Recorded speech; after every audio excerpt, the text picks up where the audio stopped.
Hello and welcome to our special education panel presentation provided by the Special Education Advisory Board for the Prader-Willi Syndrome Association USA. It is my pleasure to introduce to you our panel presenters today. Dr. Amy Mctighe has over 20 years experience supporting persons with diverse learning needs in various settings.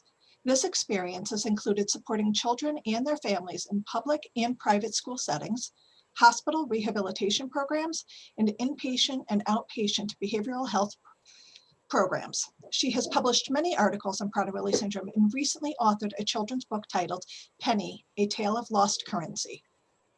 Dr. B.J. Goff is a professor of the special education at Westfield State University in Massachusetts. She has 40 years of experience working with individuals with intellectual or developmental disabilities in a variety of settings, with 30 years devoted to individuals with Prader-Willi syndrome. Dr. Goff is the author of Supporting Adults with Prader-Willi Syndrome in Residential Settings and has co-authored the Student with Prader-Willi Syndrome Information for Educators, as well as several chapters in the management of Prader-Willi syndrome. Brittany Clement at joined Latham Centers in 2012 as a classroom teacher. She quickly became the assistant principal and then the director of education, serving as an administrator while working with the students. Brittany has worked with over 100 students with Prader-Willi syndrome during her tenure at Latham Centers and has created innovative plans for staff to best meet the needs of our students, as well as strategies for the students who are learning how to cope with the challenges of a PWS diagnosis. Kay Zaccardi has worked providing services and supports to people with developmental disabilities for over 30 years. She's currently employed as the regional director at REM Ohio and serves as the co-chair of PWSA USA's Professional Provider Advisory Board and has remained active with the international provider community, co-chairing IPSO's Professional Provider Caregiver Board. During this presentation, each of the panel presenters is going to provide some information, and at the end, we will do a Q&A. You're able to submit your questions right now using the chat box. When we do the Q&A, we're going to ask that you keep your questions very broad. This would not be the appropriate time to ask very specific questions about your children. We will be providing contact information for each of the panel members so that you can reach out to them directly at the end or at a later date if you have questions that you'd like to ask specifically about your child. Thank you for joining us.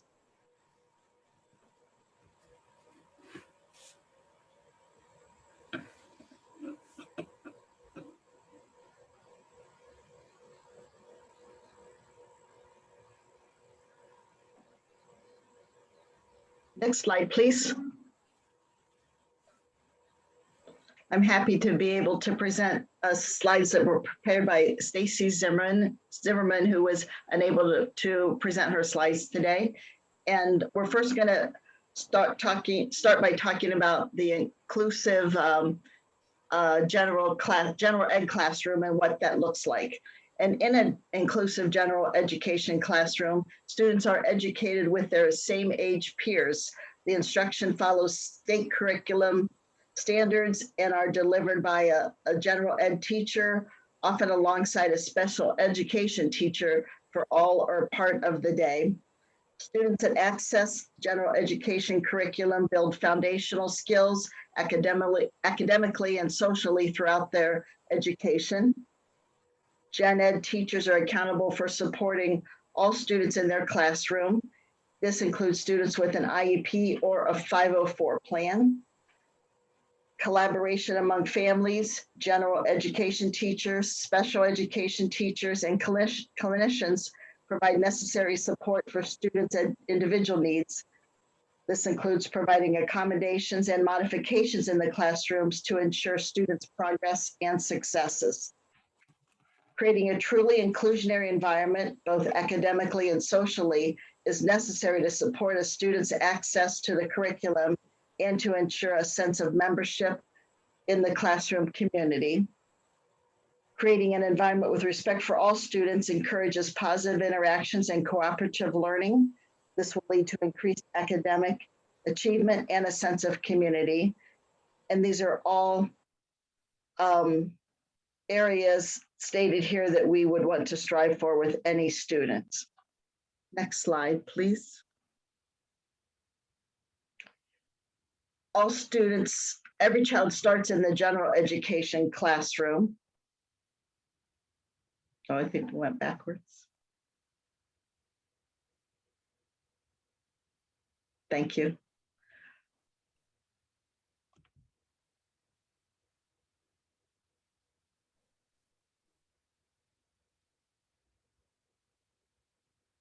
Thank you. From there, based on the child's individual need for a modified curriculum, clinical services, and social emotional supports, it'll be determined if and to what extent more intensive supports are needed. These options may include the push-in instructions and the pull-out services and instructions, or a combination of both, or if a placement in a self-contained classroom is needed. And it's important to remember that special education under the IDEA is not a place that one goes. It is a vehicle for creating providing services to address individual needs, and where those needs can be best provided and how those needs can be best provided. Next slide, please. So in a self-contained classroom, the purpose of that classroom is to provide a student with disabilities specialized instruction to support their individual needs. Typically, these classes have significantly fewer students than in a general education classroom. A typical model of a self-contained classroom will have a lead teacher and one or more paraprofessionals who provide individualized or small group instructions. A self-contained classroom is designed to educate students who require more intensive support in areas of academics and or social emotional needs. And placement in a self-contained classroom does not preclude participation in select general education classes based on the students' abilities and interests. And a participation in a self-contained classroom can be for some subject areas, but does not need to be for all subject areas. Next slide, please.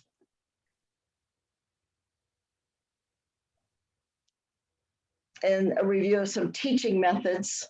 The whole group instruction is where a teacher provides teacher-led instruction that's supported with materials on a specific lesson, textbooks, and supplemental materials are provided. The guided instruction, where a teacher provides modified lessons with a small group to facilitate student engagement and learning, or individualized instruction, where the teacher provides one-to-one student-specific instruction.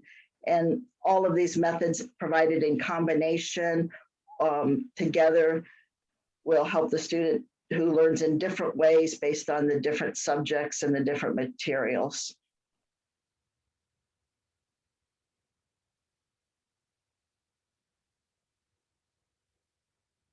Next slide, please. Lastly, about least restrictive environment is the requirement in the federal law that stipulates that the child with a disability must be educated within the same classroom as typical as their non-disabled peers to the fullest extent possible. And the IEP team does have the obligation to evaluate the student's specific educational needs and services that is required to meet those needs. And then the educational placement of where those services will be delivered is then determined. And then the method for calculating the school age least restrictive environment is defined. Whether it's 80% or more of the day is provided in the regular classroom with non-disabled peers, or 40 to 79.99% of the day in the regular classroom, or less than 40% of the day in the regular classroom. Next slide. Belongs to Brittany. Thank you, Mary Kay. The next section we're going to talk about is residential school placements for individuals with PWS. So specific needs differ for each child diagnosed with Prader-Willi syndrome and his or her current situation. It's very important to recognize and realize that obviously Prader-Willi syndrome is a spectrum disorder. So not every student is going to qualify and or need services in a residential facility. The basic guidelines for parents here are you are already the expert. So understanding the PWS diagnosis, as well as identifying who your PWS community supports are to help assist you in this process. Being an active participant in the development of the IEP, the behavior plans from not only you as the expert, but also a supportive team with service providers, as well as your local school district. You want to ensure that you're tracking successes and failures at both home and school, including dysregulated behaviors and effective behavior intervention strategies. It's important to note and to kind of build your toolbox as you go through this. You want to document everything, whether it's an incident in the community with a law enforcement agency. You want to make sure that you have that documentation and you can kind of build your toolbox for, if needing to go the residential route, you kind of have that toolbox of things ready to roll. You want to contact a special needs attorney and educational advocates as necessary to pursue the next step, and know which residential school placement will be best suited for your child, and be fearless in your pursuit. Again, you are the expert, you are the best advocate for your students. You want to ensure that you have all of that information ready. Researching whether it's an out-of-district placement in your town or in your state, or if it's an out-of-district residential placement. You want to know what that placement is, you want to research it, and you want to go into those meetings having all of that information.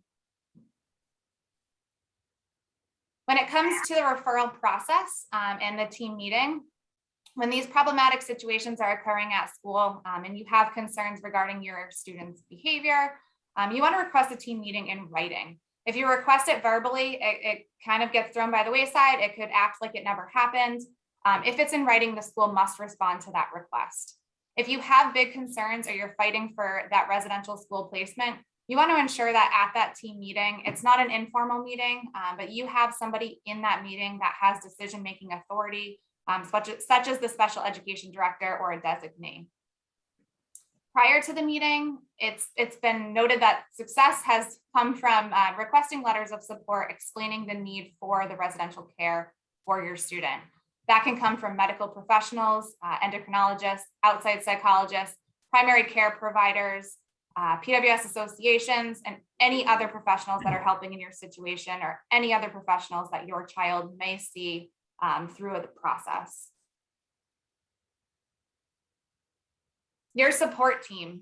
So your support team can include, but it's certainly not limited to bringing in educational advocates, educational consultants, medical professionals, PWS specialists, PWS association contacts, really anybody that knows your child and knows about what's going on with your child, the behaviors, what you're seeing in home, what you're seeing at school, anybody that can come to the table and really present on your behalf and or help in this will help your case. Every state also has a special needs parent education organization. There's typically a call-in center for IEP or special needs questions where you can, give them a call and ask specific questions related to your child and how to move forward with the next steps. They will also educate parents on special education laws and train you to be your best parent advocate. Again, you know your student the best, you are their best advocate, and you are their expert. So they will just assist you in that way. When it comes to funding, this is where it gets a little tricky. We receive a lot of questions. Will insurance fund this? How do I get the funding? How do we get our student there? Unfortunately, we've gone back and forth with multiple insurance companies. At this time, the way our school is licensed, and most residential schools are licensed, are as schools. So the funding through the insurance does become tricky. We have tried effortlessly to get that covered. But what we're seeing right now is, although it differs by state, there's really two full options for that funding piece. The first option is it being fully funded by the local school district. The school does get a compensation and a percentage paid back. The second option is a cost share placement. And that cost share would be the school funding the educational portion and another social service agency funding the residential portion. So most schools are licensed with an educational license and then also a residential license. So they would fund each aspect of the program. It's really important to consider your state's funding processes. A lot of states are very different, just based off of what their ability and what they're able to do. When it comes to the state approval for education, the residential school should have a list of all of their out-of-state approvals. So a lot of times the residential schools will need to go through an out-of-state approval process and become approved through there for the students to be transferred to that school. If your state is not on that list, there's a few things that could happen. Your state could not have an approval process, meaning that it would be a case-by-case situation. So as you're going through these team meetings, it may be a case-by-case situation where they'll send that student to an outside or out-of-state residential school. The approval process will need to be started. 95% of the time, the residential school will work with you on this. So a lot of times it's coming from the residential school in order to submit licenses, documentation, policies, procedures, et cetera, to ensure that you're following all of the state guidelines and regulations for your current state in that out-of-state placement. The third option is your state does not fund out-of-state private schools. We've seen this a couple of times, and in that case, this is where we really talk about building your support team, getting those advocates, and eventually could potentially lead to bringing in legal. So under advocacy and legal, so under IDEA, school districts and public agencies must provide special education and related services to children with disabilities. We talk a lot about, least restrictive environment. Also with IDEA, it's important to note that the school district is obligated to educate your child, and that is educating them in the best environment for them.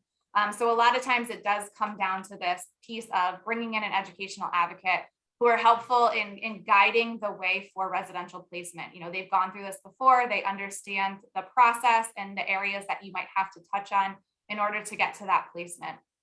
These advocates understand the system, and most of the time have either successfully gotten a student into a residential placement specific to the one you're looking at, and or something close to that. They also understand the language and documentation. So when you're going into an IEP meeting, it can be super overwhelming. There's a lot of LRE, IDEA, things being thrown at you. That educational advocate is going to help talk you through those processes and how to get to where you need to get to with the school district. The attorneys, a lot of times, a lot of parents will bring in a special needs lawyer who can help in disputing between you and the public school system. A lot of times, if a special needs lawyer is brought in by a parent, obviously there's one that's brought in by the school district too, and they can start to dispute those kind of legal pieces of the placement.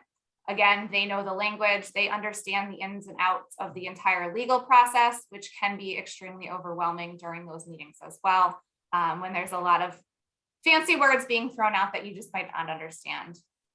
COPA is a wonderful research. It's Council of Parent Attorneys and Advocates. Definitely suggest, if you're looking this route, to utilize their website to find one in your area. And really, you're your best advocate. You are the expert in your child, and you'll just continue to fight to the end for what they need. Now I'm going to turn it over to BJ Clough. Hi, everybody. I'll be talking about behavior and school discipline briefly. Certainly, we know it's not unusual for a student with Prader-Willi syndrome to present challenges to school personnel. We hope that they can be collaboratively resolved. And moreover, we hope that everybody learns something about Prader-Willi syndrome going forward. Sometimes that happens and sometimes it doesn't. Next. These are just some abbreviations related to behavior and special ed that you might want to add to your growing list, endless probably. So you'll have access to these via slide later on. Next. Now, you've probably heard of the established behavioral phenotype, and this is all well-researched, well-documented characteristics inherent in Prader-Willi syndrome These are not behaviors that are learned or acquired along the way, although often they are treated as if that is so. And this is neurologically, physiologically based, hardwired, however you want to call it, but it comes with the territory of having Prader-Willi. Next. Now, more specifically, here are the kinds of things that get them in trouble. Obviously food related, sometimes skin picking, anxiety about everything. The list is quite long, and it runs from shutdowns, resistance, all the way to aggression. Next. Now, when any child, not just Prader-Willi syndrome, is manifesting particular behaviors, the common response is you start, especially when they're little, you separate them from the group. It's time out. And then we move on to a reward punishment system, which is a token economy where you can earn points for whatever is established and either earn something special at the end of the day or week, or you lose something, which is punishment.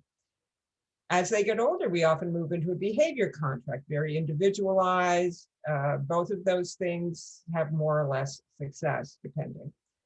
Counseling, it's always good to have someone to talk to. Its effect on changing behavior is limited. We're in school and out of school suspension, I'm going to talk to specifically in a minute, as well as permanent removal from the current school placement to an alternate setting. Next. So, Individuals with Disabilities Education Act ensures that kids with disabilities who have behaviors that interfere with learning have those behaviors addressed in their IEP, either as a specific goal or behavior support plan. IDA also permits the school some leeway in suspending kids in up to 10 days in a school year for violation of some code of conduct, ranging from some of the behaviors we talked about before to serious behaviors like weapons and drugs. Now, these 10 days do not have to be consecutive. They can add up over the course of the school year. The school can also place a child in a 45-day alternate placement when there's a strong suspicion or evidence that the child is presenting danger to self or others. In any case, at or before 10 days of suspension, there must be a manifestation determination review meeting held, and we'll talk about that in a minute. Next. So the MDR is a meeting that involves lots of different kinds of people, including the family, and the family's supports people or even a lawyer. What the MDR does is look at the behavior that has caused the student to be suspended and ask a couple questions. One, was the behavior for which they were suspended directly related to their disability? In the case of PWS, if it's food stealing or food seeking, that's like a no-brainer. However, other behaviors aren't quite so cut and dried. Aggression, running away, things that are dangerous behaviors. We may be able, those of us who know Prader-Willi, we could probably easily connect it to a trigger, a Prader-Willi trigger, but the general person cannot. The other question they ask is, did the school fail to implement the IEP and or behavior support plan? Because if they did either of those things and or the disabilities, the behavior is directly related to the disability, your child cannot be expelled. There still can be a recommendation for an alternate placement, however. Next. Now let's talk about suspension, because there's a little bit of confusion, I think, nowadays about in-school suspension. It's increasingly popular as a way to avoid official suspension, adding up to the 10 days. But in fact, if your child is suspended in school and loses access to their program of learning, albeit in a different format, that's suspension, and it counts if it's for more than half a day. So for example, sitting in the principal's office with the worksheet, that's suspension and it counts. And the other kind of suspension is when you get the phone call to come pick up your kid because they can't handle whatever the behavior is and they're removed from the site altogether. If that's for more than half a day, that counts. And of course, and sometimes our kids are suspended for 3 days and they're literally out of the school. Those days count. Next. I'm sorry, I already jumped ahead to that one. All right. 10 days, again, of out of school suspension means you must have a manifestation hearing. It can buy you time to collaborate with the school to say, okay, what's going on? What do we need to do here? This pattern of suspension is unacceptable. My child is obviously not learning. And of course, there's the MDR that I spoke of. Next. This is the scariest thing, I think.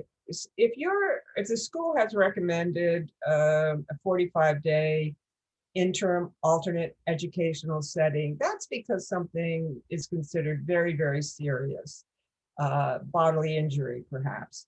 Now, this doesn't happen randomly. It takes some thought. A hearing officer is usually involved. The alternate setting could be a special class in a different school. It could be an entirely different school designed for kids with behavior or emotional issues. Often the kid ends up at home with you. Certainly, whatever the placement is, you want some very targeted assessment going on to determine how to best support this child. Next. I want to clarify expulsion. A typical child can be expelled from educational services altogether. They come in with drugs or a weapon, they're out of the ed system. That can happen to a child who is receiving special ed services.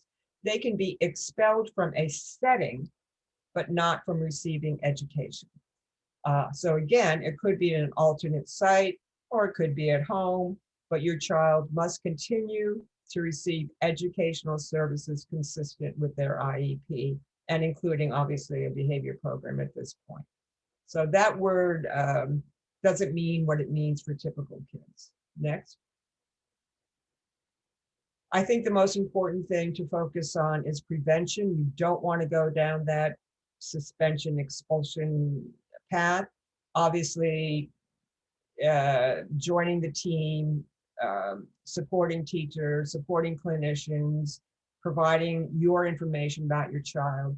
But also, I would say the biggest misunderstanding about Prader-Willi syndrome is that some of the behaviors they're seeing are inherent. They're neurological.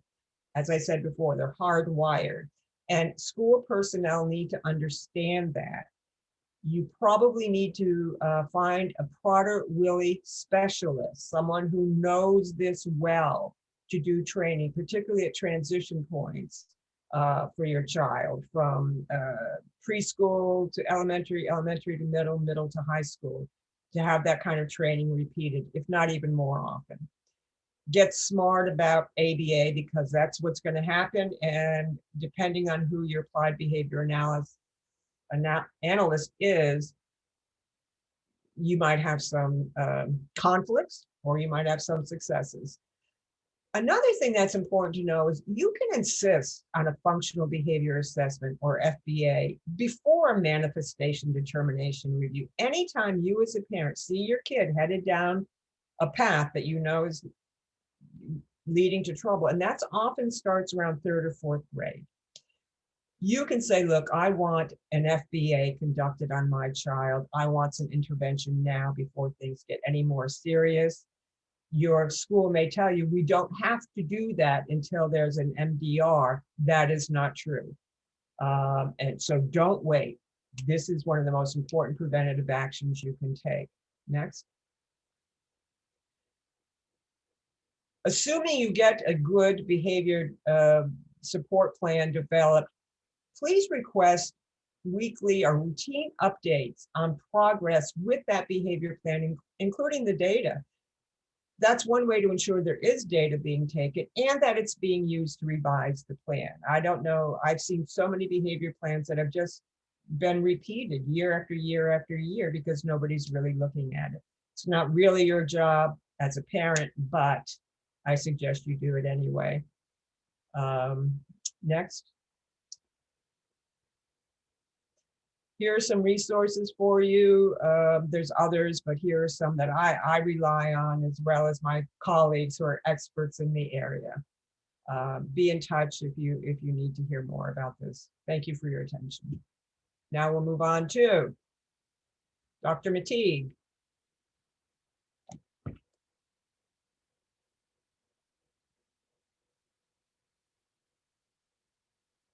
You're on mute. You're on mute.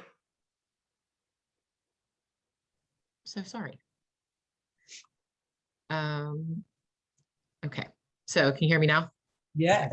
Okay, so my name's Dr. Amy Mctighe. I'm the chair of the Special Education Advisory Board with PWSA USA, and I'm going to talk to you today about extracurricular activities. We often get questions about whether or not the IEP covers extracurricular activities, and the answer to that is yes, as long as the activity is school sponsored. Next slide, please. Extracurriculars are a big part of the school experience for many students, including students with Prader-Willi syndrome. These activities provide an opportunity really for students of all levels to develop skills, be part of a team, make new friends, and many more skills and experiences are developed during these times. Extracurricular activities are anything that falls outside of the regular school curriculum. They involve students of the same age and are supervised by school personnel. Next slide, please.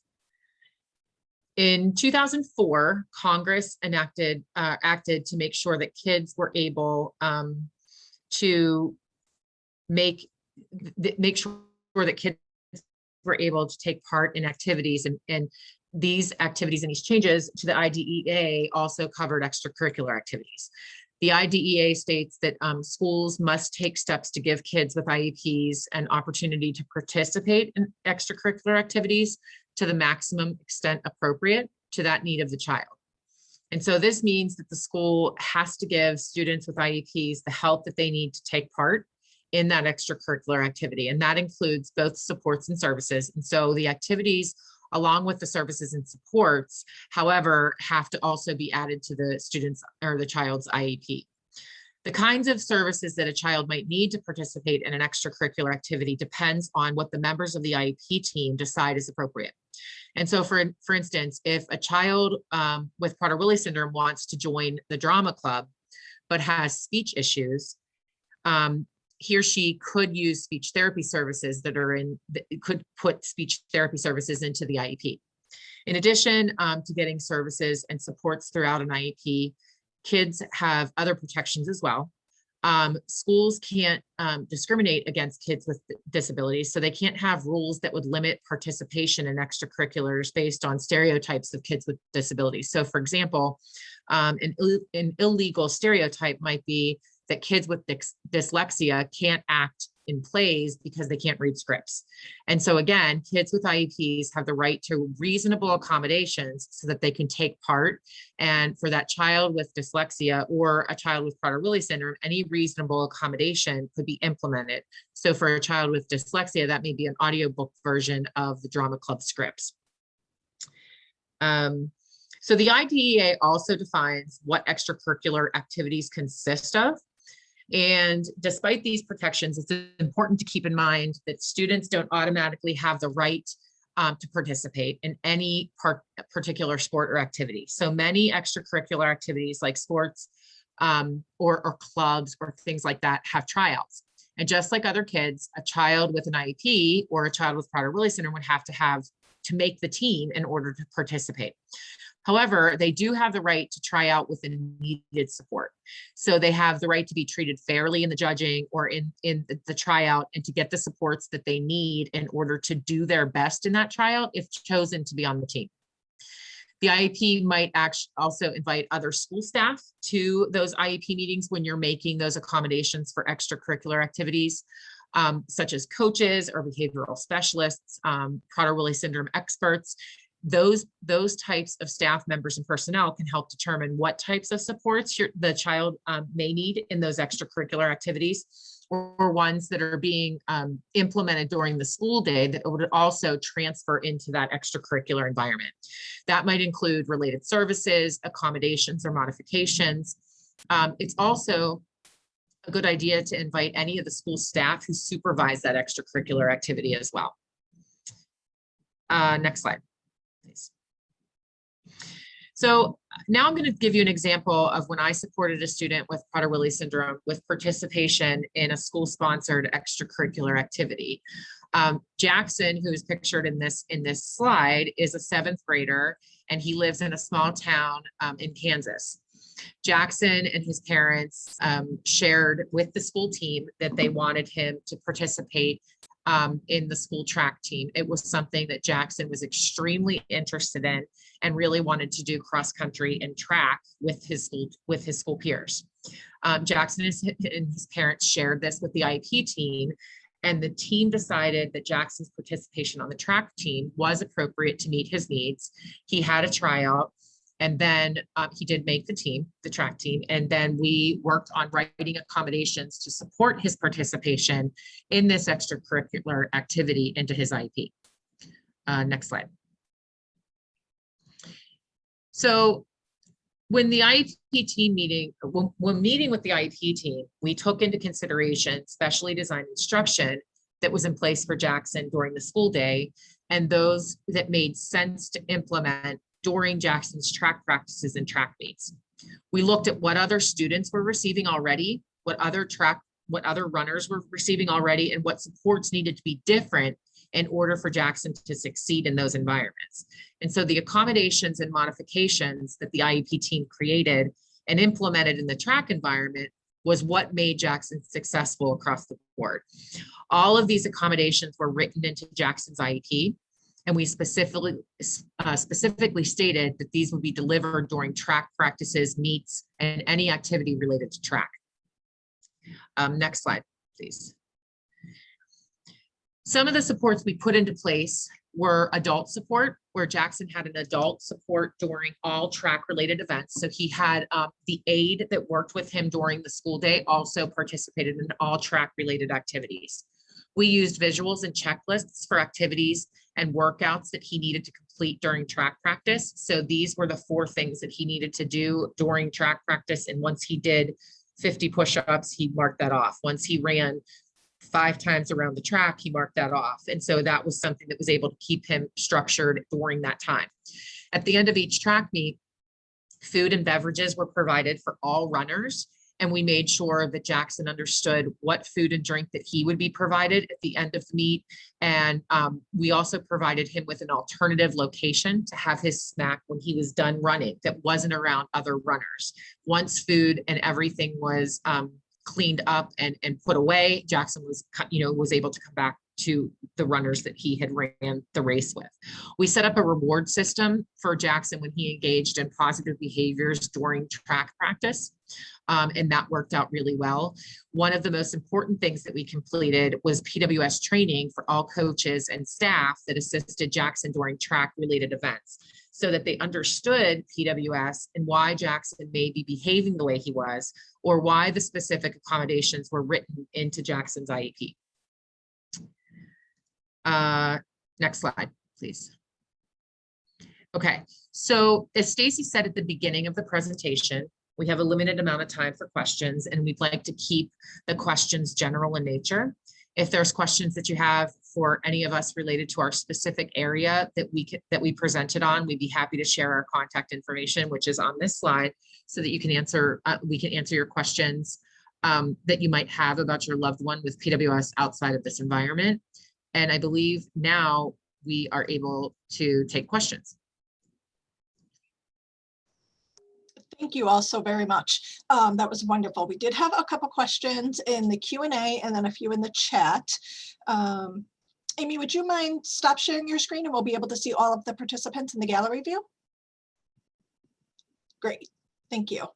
One of the questions was just about the book that BJ had pre-authored or co-authored, I'm sorry. So I did answer that one already. There was another question that said, how do I stop the school from suspending? So I think what this means is, I believe it may have been BJ who was speaking about this. How do you work with the school to understand the suspension rules and prevent that from happening? Well, truth be told, your child is subject to the same policies and rules as other children. So, but I bet you're thinking, but suspension doesn't have any effect on my child. And usually it doesn't. So hence why I think many of us advocate for in-school suspension, but with learning going on, not just sitting in an office somewhere. Basically, until or unless you've got that ability to get them to understand Prader-Willi syndrome and why the 3-day extension suspension that's going to start next week when they did something on a Friday is just crazy. Plus your child's just going to get terrified that their teacher won't like them anymore because they did something bad. It can get very complicated. So go back to the prevention, and you have to run interference before it gets there. Can you stop them from suspending? No, but you can prevent it by proactive behaviors. And I'm happy if you have a particular situation to address that with you individually if you have my information. Great, thank you. At this point, I'm going to allow you guys to unmute yourselves. If you'd like to turn on your cameras and raise your hands to be able to ask questions verbally to the panel, that would be wonderful.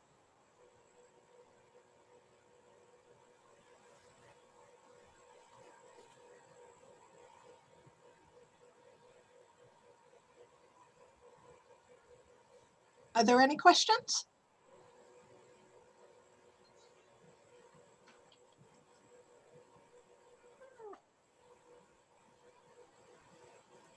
I have one. Sure, ask away. Amy, so I believe you said that if a child, for example, the way I understand, if a child requires a one-to-one support at different points in the day, and then they want to join a club in the afternoon, they get that one-to-one support for that because it's school related, correct? The school can't say, we don't do that. It's only for the school day. Is that correct? They can absolutely say they don't do it because they say that all the time, but they have to. So yeah, absolutely. So that was something in that specific example that I gave of Jackson, they did say that. They did say, we do not support kids in we don't support with adult supervision in other extracurricular activities other than academics.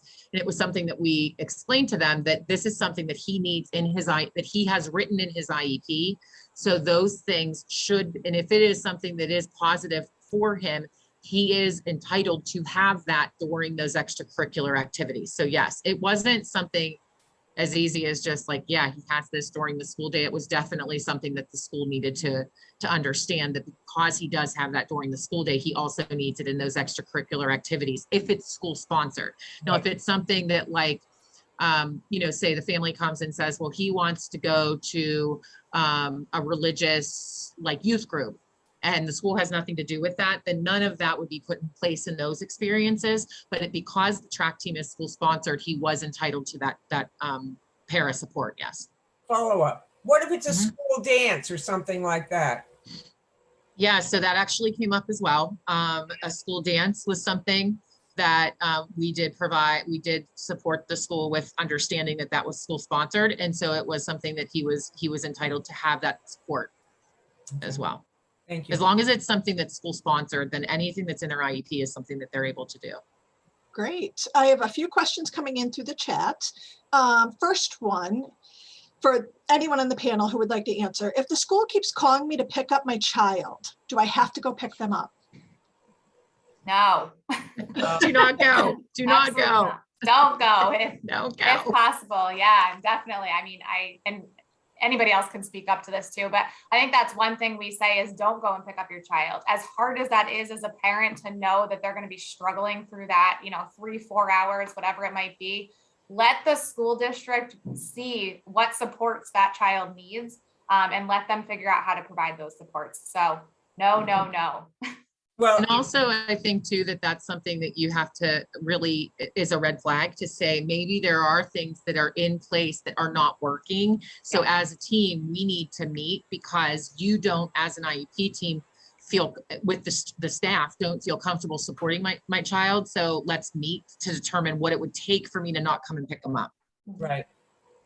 And you really just have to draw the line about these are the things that I really want to know and have to pick my son or daughter up for. And these are the things that you just have to be able to manage in the school day. And they can be really different. They can.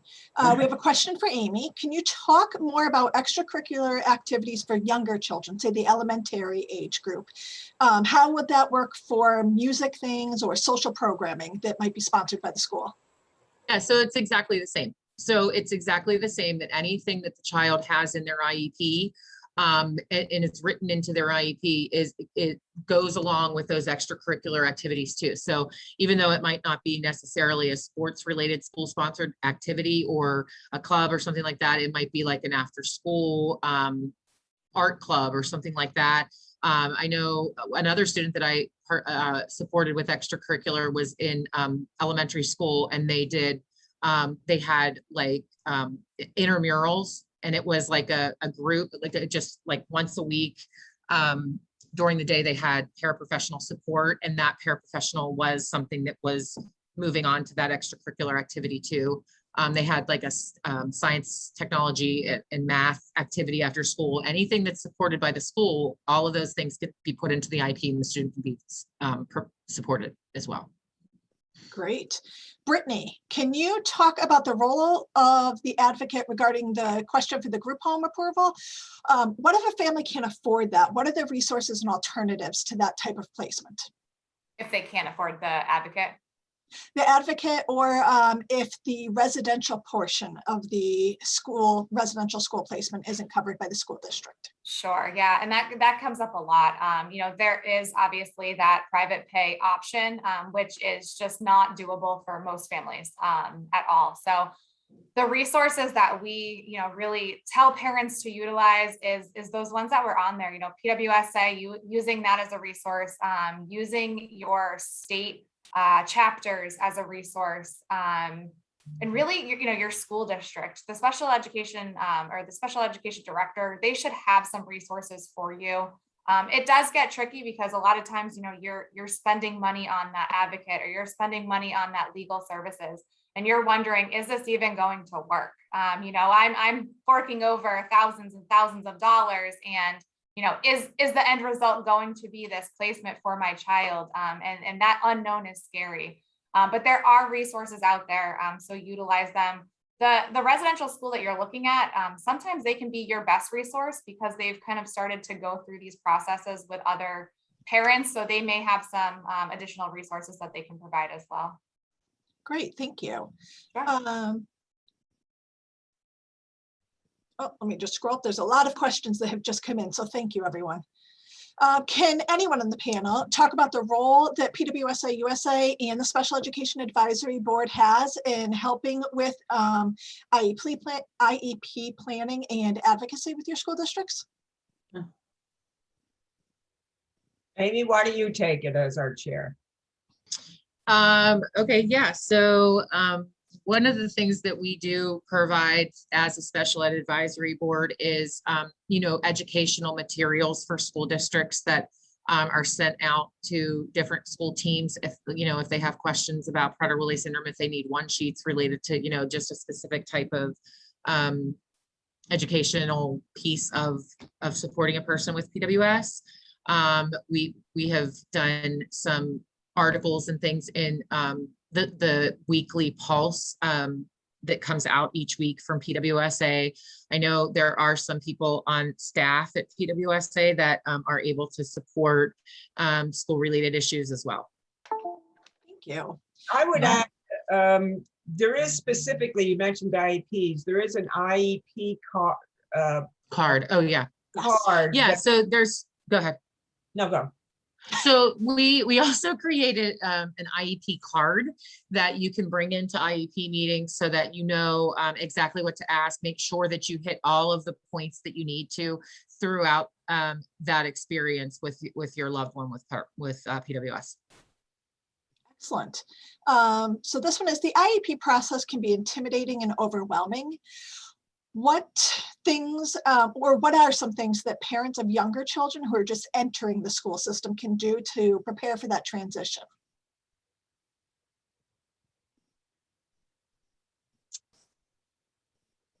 So I would say that the biggest thing to prepare for the transition is to make sure that you're educating the team about what Prader-Willi syndrome looks like, what it is, and that you are really making sure that that happens all the time, not just once with like the school team when they come into kindergarten, that it's happening every year with every team that's going to be working with that student, because you're going to see different behaviors as they go from, say, kindergarten to 12th grade.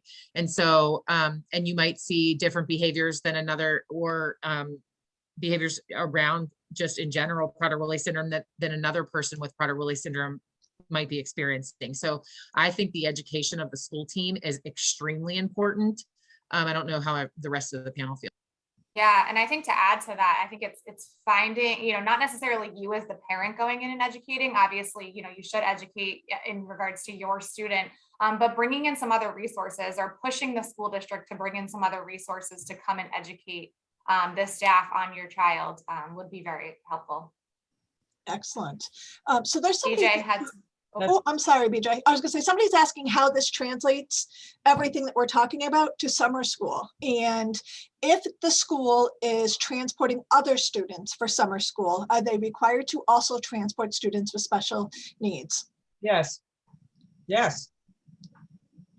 Simple. Absolutely. Yes, 100%. One word. Yeah, yeah. Yes. Regardless of what they tell you, yes. Yes. Yes. I think the one thing too that that everybody on this call can take is that the more you educate yourself about special education, the better it's going to be, because the school really doesn't want you to be in these types of calls. They don't want you to know about, they don't want you to learn more about special education and what your child is entitled to, because it's easier for them if you don't. And when you do, it's really important, because then the school's going to think, oh, wow, like they kind of know what they're doing, or they're bringing in experts that do know what they're doing. And they're going to give you, not that, no, we can't transport your kid in the summer. We know now that we have to, because now that you have to as well. Yeah. Great. Is the IEP team required to take outside evaluations? For example, a speech evaluation or their outside therapist? Go ahead, BJ. They are required to review them. They are not required to accept those recommendations over their in-school evaluations, so it's not a question of, my private guy says this, your school guy says this, so my private guy wins. They hopefully would be open to looking at all the material together and going forward with a reasonable service, if that's what it is. And they should have somewhere in the evaluation report that, that they acknowledged that report was completed, and that report was, they acknowledged the report. But like BJ said, you do not have to say, oh, okay, we are taking this diagnosis over what our school psychologist has decided to be the case. When my child is disruptive in class, they let him watch a movie by himself. Then they report back to me that he's having a good day. They know he's not learning. How do you address those types of issues where they've found an intervention that Works. works? One of the things that I think parents need to keep track of is exactly that kind of exclusion from education. There are many children who, that's not an intervention, by the way, that's just a way to get the kid, that's like time out for a long time. If you add up how many times that occurs in a week and a month, that can constitute certainly not providing free and appropriate education. So when you get a letter home saying he was having a hard day, but he watched an hour-long movie, keep a record of that. And try and get all this in writing, by the way. Writing is all that really matters. That's excluding your child from his IEP program, no doubt about it. The other thing too that I think is interesting is that when it goes back to educating people about Prader-Willi syndrome and just behavior in general, that you have to think about that child is acting out purposely so that they go to watch a movie, and they might be doing those things just to get that. It's a reward to a person with PWS. So really educating them on what that looks like for a person with PWS and just in general behavior. I mean, wouldn't you say, BJ? Wouldn't you say that that's, yeah.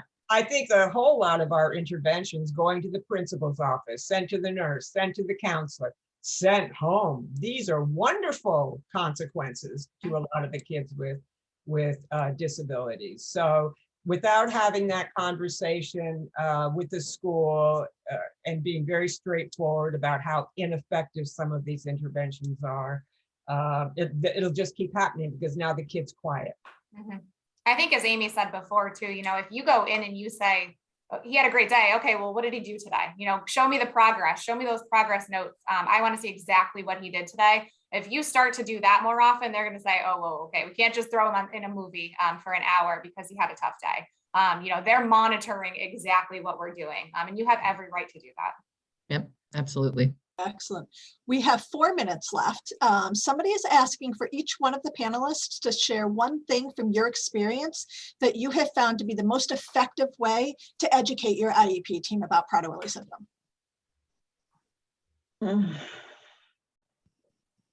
There's no doubt in my mind that having someone, a person, could be someone like us, go into a school. Typically what I do is observe the child if I don't know them already, and then meet with parents, meet with the team individually separate from parents, find out each other's concerns, and then provide an overview of Prader-Willi and training. And I want to say this, if it's a new team, like a transition from say elementary to middle, I always wait until the child's been in that new environment for say a month before I do that training, that official kind of training. Because that's when the teachers will go, oh, he does that. Oh, they have a place to put it in their brain. We always think we've got to prepare ahead of time, but that's not as effective as when everybody knows the kid and has an investment in the kid. So that is something I have found particularly effective in everybody coming together saying, yeah, that's exactly what he does. And so now it makes sense to me in the context of Prader-Willi. All right, I'll stop. Yeah, so my most successful thing is getting the school team and anybody that's working with the person with Prader-Willi syndrome to understand that the higher the cognitive level, because like we said before, PWS is a spectrum disorder. So the higher the cognitive level doesn't mean that they can have control over food. It doesn't mean that the higher the cognitive level doesn't mean that they have control over negative behaviors. And I think that getting the school to understand that and really being a voice of the IEP team and coming as a person that's not just going to sit there and make the IEP team scared that like an advocate's there, but to really educate as you go is what I think has been the most success for me. I have always tried to find, are we done? Oh, No, sorry. you can answer. I'm sorry. We've got a I've minute always left. tried to find that one person in the school who would always be the go-to person for the child, that when the child was having the worst day or the team was feeling the worst, that child always felt would be there for him or her. And that would, I think, help the team feel like, hey, wait, this isn't so bad. If I see how he or she works with that child, then I can do that as well. And that would ultimately support the team of professionals and the child and make the parent feel like they had someone to go to. And I think that has been really a good anchor through some of those roughest waters. Excellent. Thank you all And- for a wonderful presentation. Already. That's The okay. slides will be available in the attendee hub, and I'll also upload a copy of the IEP card that Amy and BJ spoke about, so that that's there for you to download as well. If you do have school-related questions, please reach out to us at PWSA or reach out to any of the SEAB panelists here. We are all here to help you through this. At this point, I'd like to remind you to take the survey, share your feedback with us. It's super important that we get it, and to sign out of this presentation and sign into your next session. Thanks so much, everyone. Have a wonderful day. Thank Thanks, you. everybody. Everybody. Thank you. Bye.